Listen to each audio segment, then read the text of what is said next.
নতুন আরেকটি ভিডিও নিয়ে হাজির হয়ে গেলাম। তবে মূল ভিডিওতে যাওয়ার আগে অবশ্যই মনে চ্যানেলকে লাইক সাবস্ক্রাইব করে চ্যানেলের সাথে থাকবেন, এটা অনুরোধ। আজকে যে ভিডিও নিয়ে হাজির হয়েছি সেটা হচ্ছে কাঁঠাল। যাদের হজম শক্তি খাবারে একদমই কম হয় তারা বেশি করে কাঁঠাল খাবেন। সিজনাল ফল।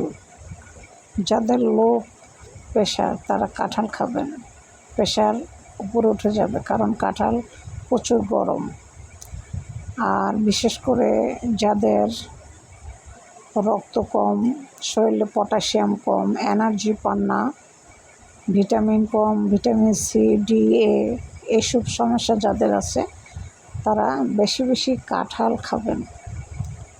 কাঁঠালে আপনার প্রচুর পরিমাণে রয়েছে পুষ্টিগুণ ও ভিটামিনযুক্ত সব ধরনের সমস্যার সমাধানের ওষুধই হচ্ছে কাঁঠাল।